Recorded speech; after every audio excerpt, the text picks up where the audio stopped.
If you love Apple, don't forget to hit that subscribe button and turn on notifications. So, the iPhone XS sucks.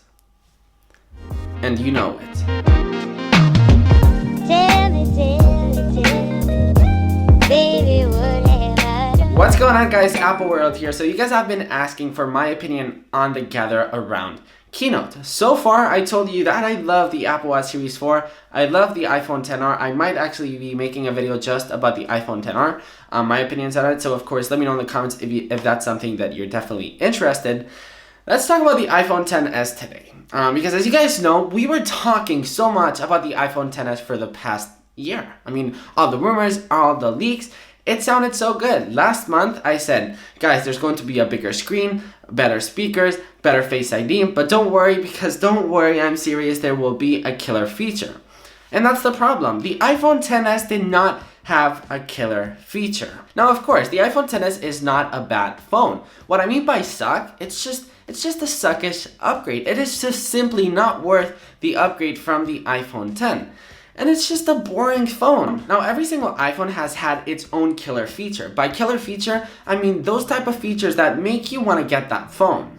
That's what the iPhone XS didn't have. The iPhone 4, for example, we got a Retina display and a beautiful glass back. With the iPhone 4S, we got Siri. With the iPhone 5, we got a larger screen. We got the EarPods and we got Lightning. With the iPhone 5S, we got Touch ID. With the iPhone 6, we got a larger screen. With the iPhone 6S, we got 3D Touch. With the iPhone 7, we got Portrait Mode. With the iPhone 10, we got an edge-to-edge display, a new design. We got wireless charging. Wireless charging, for example, is not a killer feature. It's like not a revolutionary feature because, of course, other phones has had wireless charging forever. But of course, it was one of those features that I'm like, oh my gosh, I want to get the iPhone X because it has wireless charging, or because the iPhone 4S now has Siri, or that it has 3D Touch, etc., etc., etc. The Samsung Galaxy Note 9. It's got the S Pen. It's not a revolutionary feature, but of course, it's that tiny feature that makes you want to get that phone.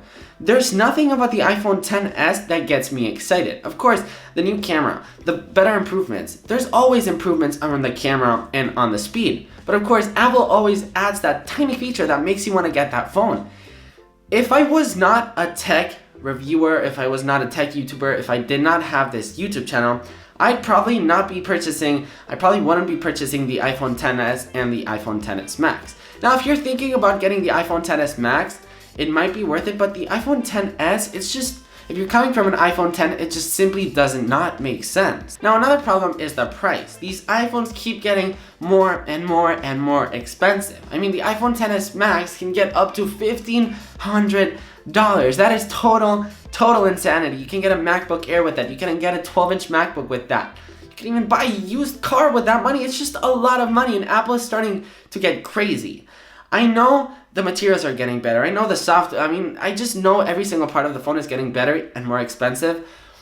But come on, Apple. I really know you can make the phone cheap. Now, there's this other problem as well, and I feel like it's not just Apple's problem. I feel like every single tech company in 2018 and forward is going to encounter this problem, and that is hardware. Hardware, it's getting so good. The displays are getting so good. The cameras are getting so good. Then now, telling people that the camera is good now, that we've got serious improvements on the camera, people don't get excited by that. The problem is that people are getting excited with the software. In my opinion, I found iOS 12 so much more exciting than the iPhone XS. Because of course, the phone by itself, the hardware by itself, I don't really know how Apple or any company could improve on that. And that's a problem. And I feel like software is going to be the most exciting part of any phone, of any iPad, of any Mac. Those are my thoughts. Of course, there's different companies that are going to involve with different technologies, and we'll see what those technologies are.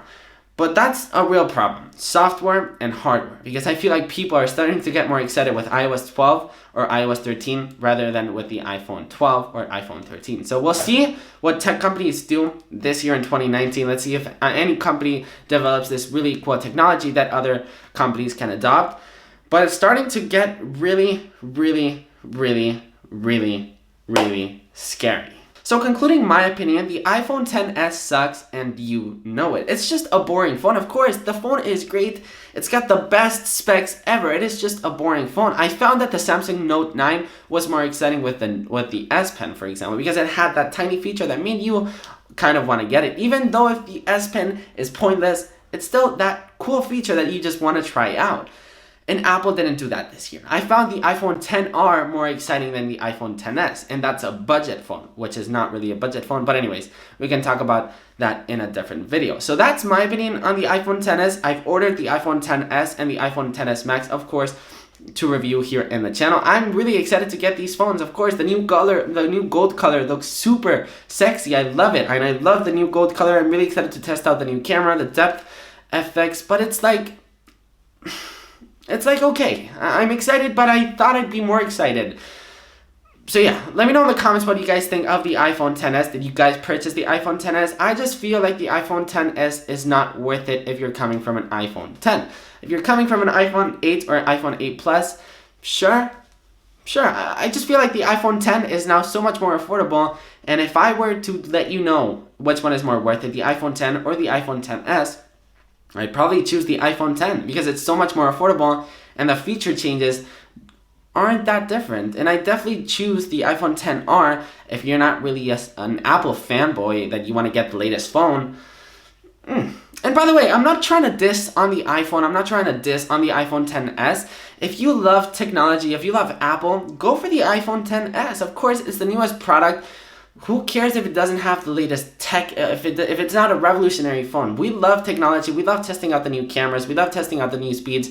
I just find that for the average consumer, the iPhone XS is just not worth it. For you who are watching this video, you probably love the iPhone XS. I love the iPhone XS because, of course, it's Apple's latest new product. If I love Samsung, I'd probably be so excited to try out the new Samsung product, even though it just had camera improvements and speed improvements. So that's my opinion once again. I'm excited, but I wish and I thought I'd be more excited with the new iPhone. So let me know in the comments once again, what are your thoughts on the iPhone XS? If you guys want to help support the channel and buy some awesome t-shirts, make sure to check out appleworldclothing.com. So don't forget to like, comment, subscribe, and all that good stuff, and I will see you in the next one.